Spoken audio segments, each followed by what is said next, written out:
look at a tree stump or even a log, I mean, you can see it in Lowe's. You're probably not old enough to go to Lowe's yet on a regular basis like I am, but once you get a house and all that stuff, I promise, I know prospects aren't very good for Gen Z, but you'll be fine. You'll get houses. The boomers will all die, and there's going to be a fire sale on houses because they all own all the houses. Hopefully, you can pick some of them up. But so you look at a stump, and there's a ring for every year. You can take various measurements of those rings, like how long they are or how wide they are, what color they are. There are ways that you can look at those rings and you can compare them to each other, and you can get a sense of how much sunlight there was in a given year or how much rain there was in a given year. And so scientists have done this, obviously going back as far as they can. You have some trees that are fairly old in some parts of Europe, in Austria and in Finland. And what you can do is you can get a sense of what the weather pattern has been over the course of the last 2,500 years. And sure enough, right around the time that we get to kind of the end of the 400s into the early 300s, there is this period right here in which it's clear that there is a drop in temperature. So there is an anomaly in the temperature, and that's this downward slope right here. So you get this downward slope in temperature, and you at the same time get this upward slope right here in precipitation. So what that's telling us is in Northern Europe, there was a lot of snowfall because the weather gets cold, and at the same time, precipitation increases. And so what happens is these nomadic peoples that are living just to the north of Italy, maybe even some of them in the Alps, but some of them further north of the Alps, these are foragers. These are people that do not have lands. They have to hunt for deer and other animals. They have to forage berries and that sort of thing. And if the winters get long, and particularly snowy, they're going to have some problems. And so what happens is in right around the 390s, a bunch of these Celtic peoples from north of Italy stream down into the south, where you're more likely to get better foraging. So they come down into the south. They settle, let me see here I don't have a map, but they settle down into the Po Valley. I don't know if you remember the map of Italy, and right below the Alps you have this river valley. And I mentioned the first week, it reminded me a little bit of the Midwest. It was flat, and it was a lot of crops, like very fertile valley. So these Celts all streamed down into the Po Valley, and the Etruscans that had lived in that part of the world are not doing very well at this exact same time. So no real Etruscan buffer between these Celts coming into northern Italy and Rome. And so the Celts make their way all the way down and suddenly show up in Rome. I mean, the Romans have been fighting in this area, people around here that are very similar to them. Similar language, similar culture, very similar style of dress, everything. And then the Celtic people that suddenly show up on Rome's doorstep are different. They've got long hair, they're not wearing shirts, they paint their faces. They look like aliens, they look like monsters to the Romans. And so this completely freaks out the Romans. There's really no time for them to prepare for this threat. And as the stories say, there was no time for them to consult the gods. The Gauls reach the summit. The Gauls come up to the city of Rome. And who's supposed to warn the Romans? Not the geese, the ducks. The dogs. The dogs are supposed to bark. The dogs are supposed to bark.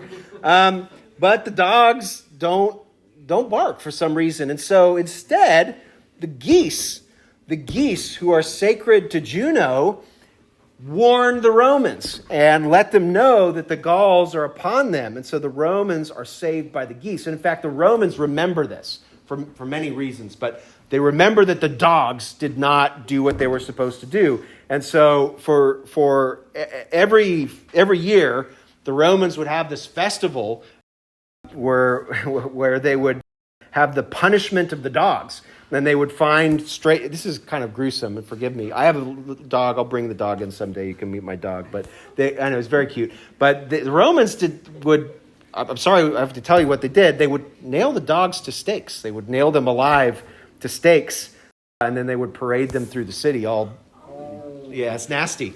But the geese at the same time would be decorated in gold, and they'd give the geese like little purple cloaks and carry the geese around in a procession every year to memorialize this.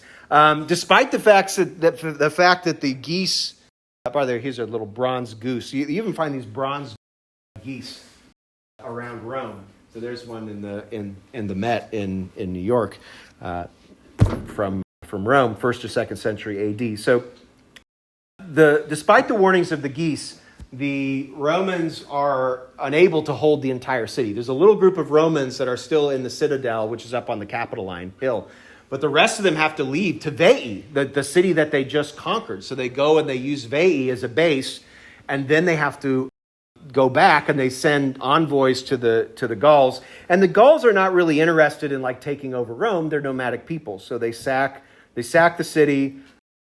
They get fat eating the grain and the cattle and all of that, and they eventually get diseased.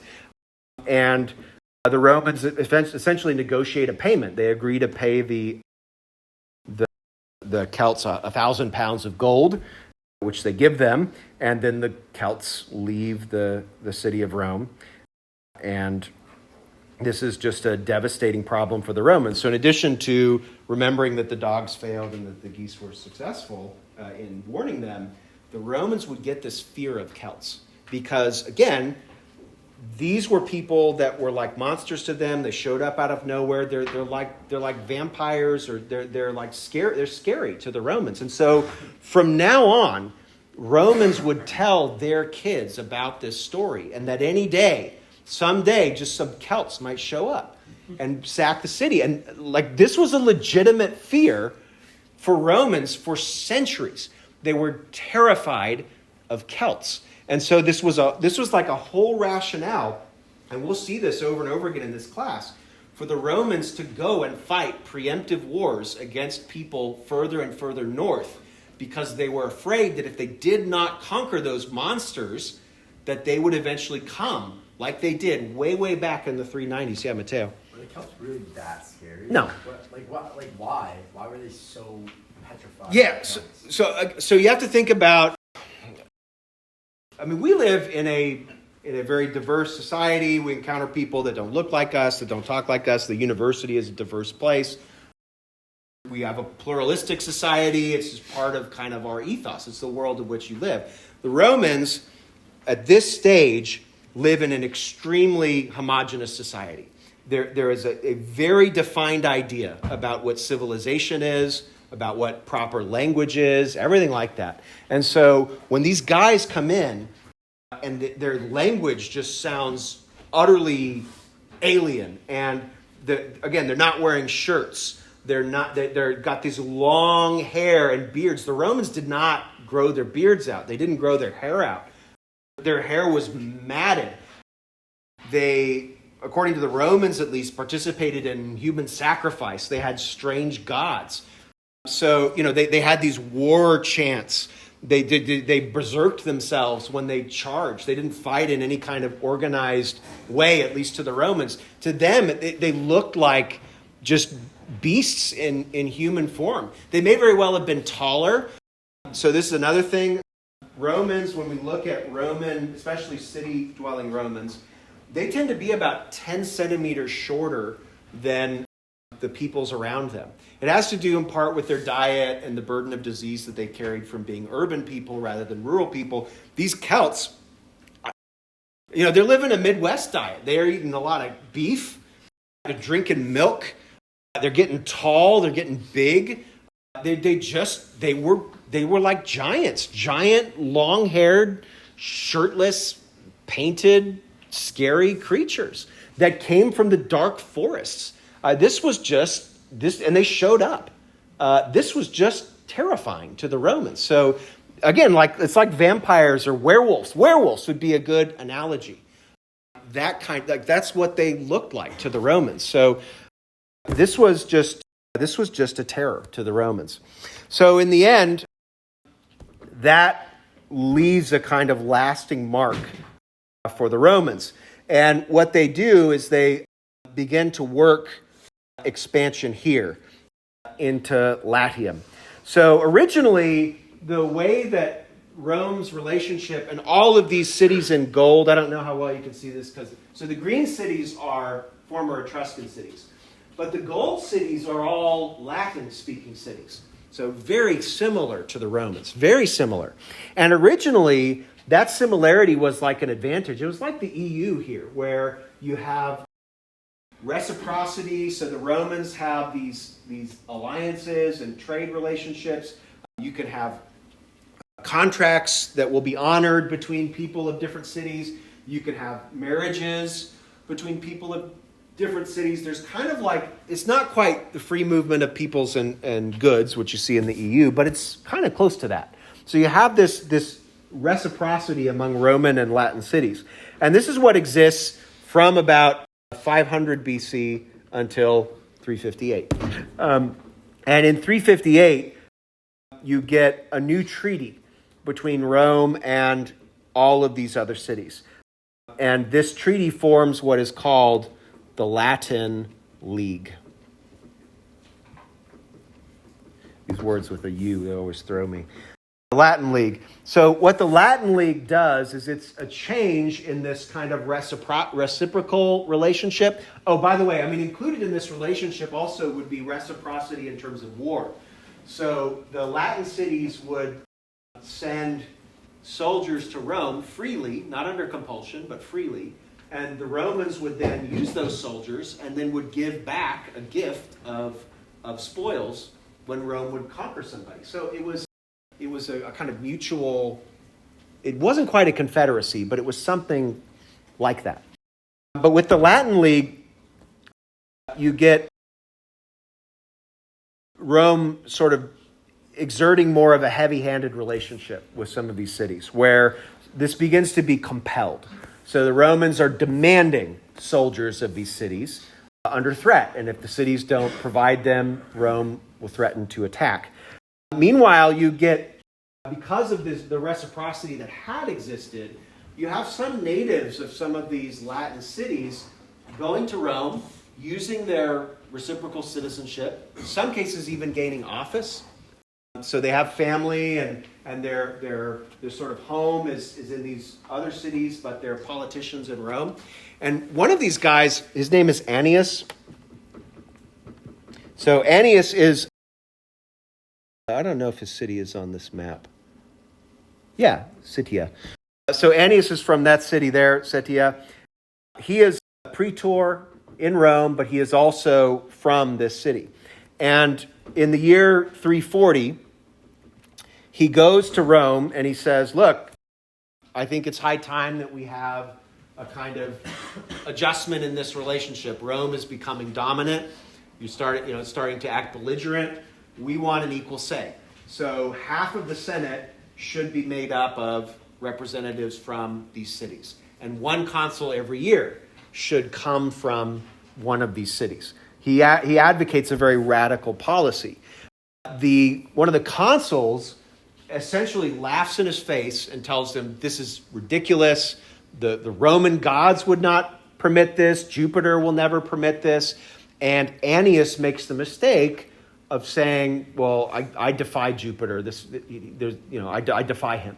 And he turns around and he starts walking down the steps and he trips and he falls and he hits his head. And Livy is our source for this. And Livy says he doesn't know whether he died or just was knocked unconscious. But either way, this incident provokes hostility. Who knows what happened first? Either the Romans declare war on the Latins for being so uppity, or the Latins revolt because of whatever happened. But violence breaks out, and there is a war between Rome and many of the Latin cities. And it will take until the end of the 330s before Rome is able to forcibly conquer all of these cities, which it does. It doesn't have to fight all of them. Many of these cities stayed allied with Rome. And where Rome gets some help, they're not on the map here, but up in these hills over here, were a group called the Samnites, and I'll just tell you more about them. They are kind of a rural people, a hill people. Rome asks them for help, and the Samnites come down and invade, which is pretty interesting because the Samnites would have been the main people that Rome defended those people against as sort of a condition of this reciprocal relationship. So Rome effectively pulls back and says, right, Samnites, go have at it. Like, go ahead, like, take their cities. We're not going to stop you. And this pressures the Latin cities into returning back into the fold and accepting much harsher terms. They don't get a consul. They don't get half the Senate. And they don't even get, like, the reciprocity after this war. This leads to an end of the autonomy of Latium. So the Samnites, like I said, are rural people, and they are organized based on tribes. They don't have city-states, and they have this kind of mutual defense. And the name of the kind of districts, the kind of regions that they organize themselves, you might recognize this. These are called pagi. If you looked at one of them, if you were just talking about one of them, it would be a pagus. So these are country districts, which if you fast forward 350, 400 years, and you want to talk about people who believe the backwards religious things of the countryside, you call them a pagan. So when Christianity comes into the cities, because Christianity is an urban phenomenon, you have your urban Christians and you have your rural pagus or your rural pagi. So this term, pagan, goes all the way back to Samnites. So the Samnites have these pagi that they organize themselves in. And they're very powerful. Despite being not organized in cities, there are tens of thousands of them in the hills, these Samnites. They speak different languages to each other. But they have this strong set of alliances, and they're kind of bound together against the city dwellers. So there's this whole kind of dichotomy in Italy where you have the valleys where the cities are, like the Po Valley and this valley here, and then you have the hills where the hill people live, the pagi live. And so the Samnites would raid from the cities raid from the hills down into the cities. And these aren't, I say hills, in the Midwest they would be mountains. The Apennines would be mountains. They're much taller than any hills here. And Dionysius, who writes in the 1st century BC, mentions this overpopulation issue, which you all knew of. For whenever the populations of any of their cities, now again, cities is loose, not really cities, increased settlements, increased to such a degree that the produce of their lands no longer suffice, because they're not largely an agricultural power. Again, they're sort of not quite nomadic, but kind of quasi-nomadic. Or the earth, injured by unseasonable changes of weather, just like the Celts, brought further fruits in less abundance, etc., etc. So what they would do is they would dedicate to some god or other all the men born within a certain year, providing them with arms, would send them out of their country. So for the Samnites, they have a regular war pattern as well, where as they get too many people and they can't be supported, they would be dedicated to a god. Okay, we're going to dedicate you 150 men, you're dedicated to some god, go. Take his will out. It's like a crusade almost, right? Go out and take some city. Go conquer them.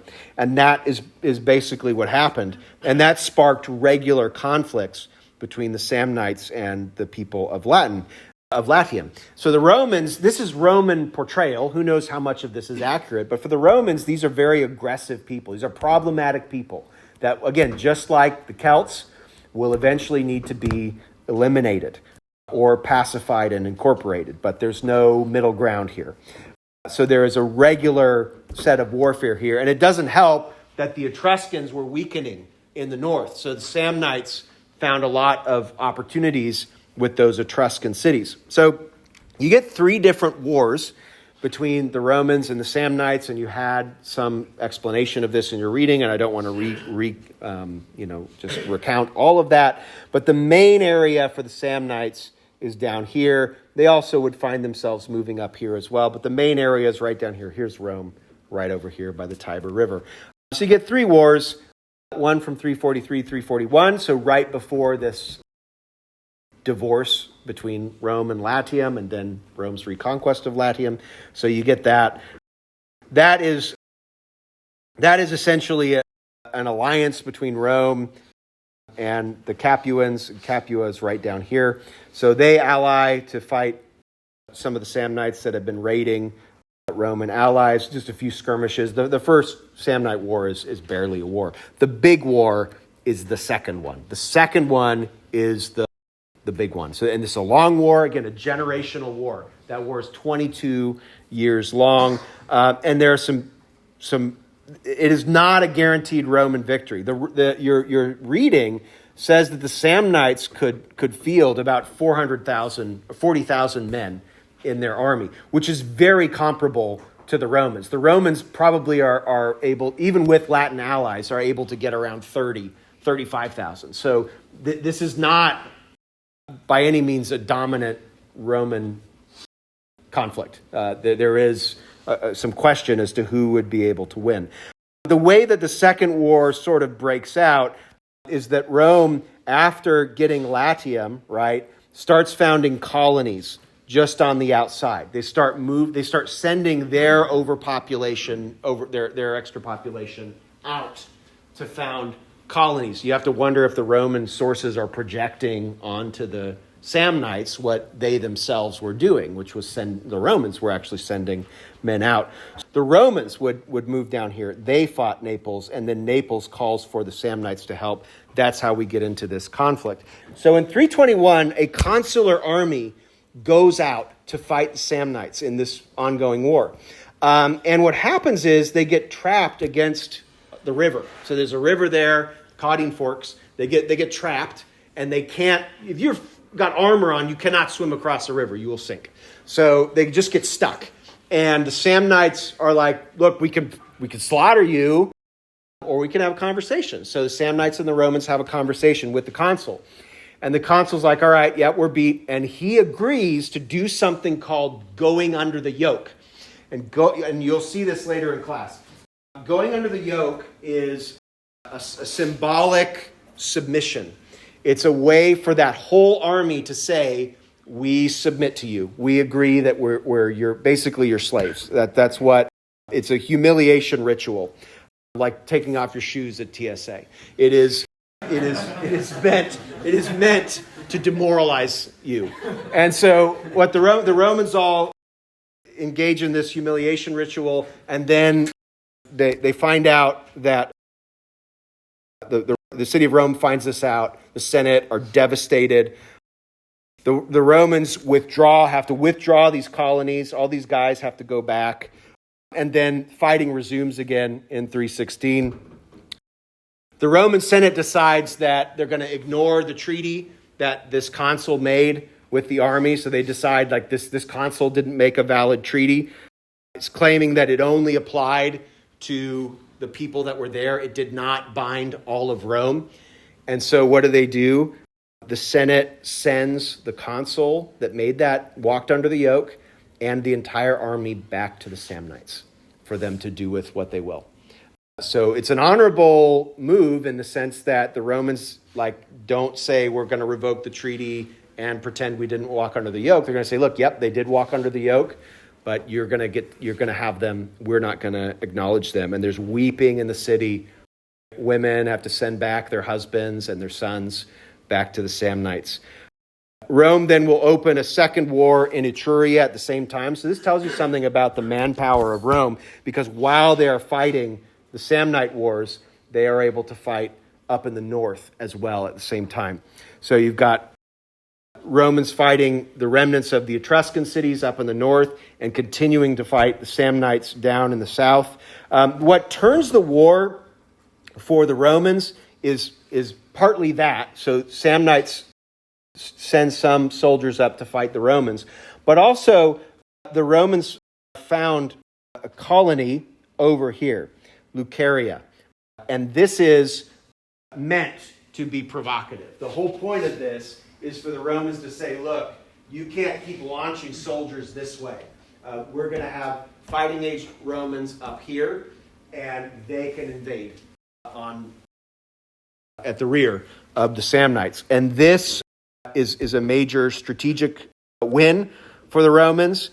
The Romans also engage in treaties with some of these other hill people in Samnite territory, which is another devastating blow for the Samnites.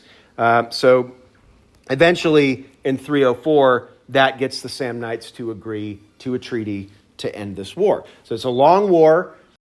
It has this major defeat for the Romans, or this major humiliation for the Romans. But despite having inferior numbers, the Romans are able to, through diplomacy, through military, like longer-term strategy, through colonies, through having extra manpower, the Romans are able to wear them down and eventually win the Second War. The Third War is a pretty one-sided affair. So again, I won't go through the whole thing, but most of this happens in the north. It's not even on this map. But what effectively happens is the Romans invade southern Italy. They start taking this territory. They want Italy. So they invade southern Italy. The Samnites obviously don't like this. They had just got a treaty with the Romans a few years earlier. So what they do is they realize they cannot defeat the Romans on their own. So they call up the Etruscans, and they call up the monsters. They call up the Celts. And they get some of the Celts in the Po Valley to come down. So you get Etruscans and Celts and Samnites moving up here. And the main battles in this war are fought way up here. They're off the map. They're up in the north. And again, the numbers do not favor Rome. The main battle is called the Battle of Sentinum. And again, it's not on the map. It's way up here. It's up kind of by, I don't know. It's up by the city of Ravenna, which maybe some of you know where that is. It's further up north in the Po Valley. That's where Sentinum is. That battle is a big one. The Romans have 35,000 soldiers, and the Samnites have probably 50,000 or more soldiers, if you include them, the Celts, and the Etruscans. So it's sort of like a banding together of the remaining powers in northern Italy. The Celts that have taken the Po Valley, the Etruscans that were waning, and the Samnites. And they cannot stop Rome. In the end, Rome is able to win that battle. That's a turning point. And they get a final peace with the Samnites in 291, and then sort of bring them into the fold. There are some big consequences of these wars that I just want to highlight. One, Rome emerges now at this point. Rome is basically, it's got all of this territory. They are effectively the most powerful city in Italy as a whole at this point. Yeah, there are Greek cities down here that are very powerful, that have connections with the Greek mainland, but none of them, at least alone, could withstand Rome. Now, we'll see in a little bit, there will be a test of them uniting against Rome and see if they're able to withstand Rome, because Rome is not done yet conquering Italy. But as far as individual cities, Rome at this point is in the, they have many allied cities, many colonies. They have lots of territory. They have a regular source of manpower, both from their city and allied cities. They're in a dominant position. They also, at this point, now a question that I often ask in the essays for this class, and I'll get a guide out to you for the first essay soon. A question that I often ask is, at the end of the class, is when did Rome have an empire? Potentially, this is one point. They don't have all of Italy, but they are well beyond the hinterland, the immediate area around Rome at this point. They have really come to dominate a much larger chunk of Italy. They have all these allied cities that have been forced into an alliance. They have the Samnites. They have many Etruscan cities at this point. They have the port there. So at this point, we may have arguably at least a model for empire. Yeah, go ahead in the back.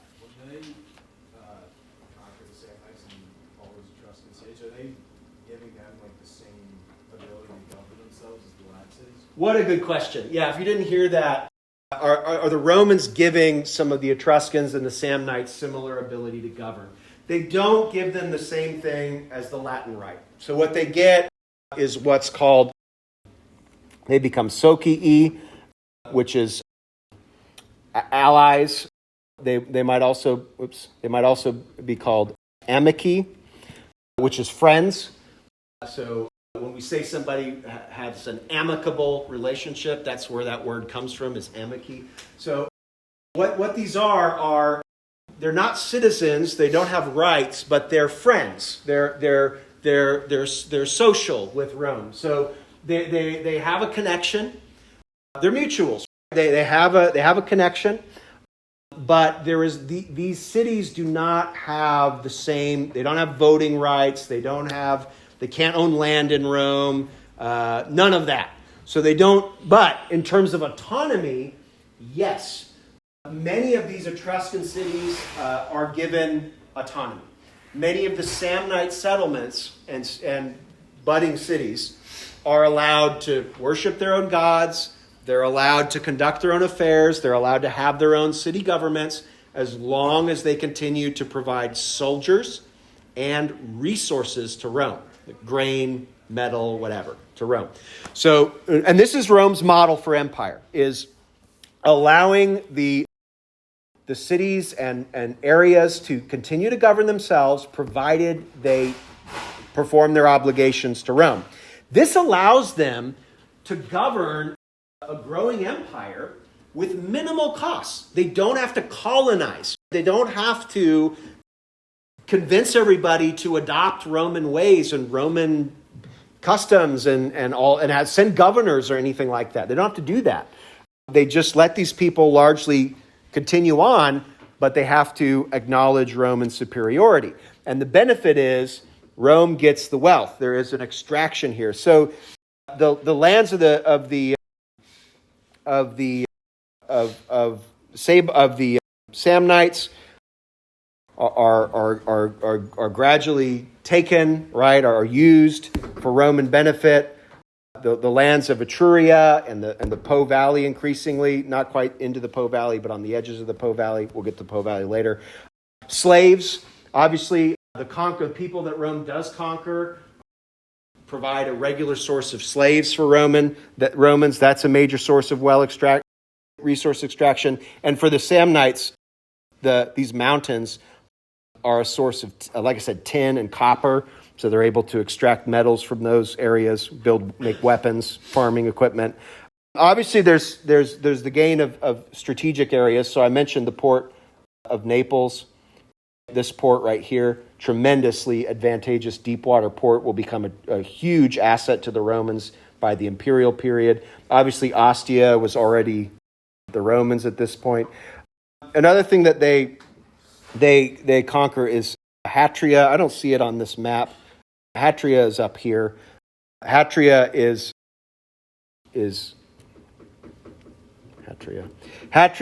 one of the only ports on the eastern side of Italy. So they get an eastern port as well. So very, very valuable at this point. Tremendous advantage for the Romans. Any other questions while I pause for a moment? All right, I'm going to finish there. I hope you have a great rest of your day. Stay out of the rain, and we'll see you next time.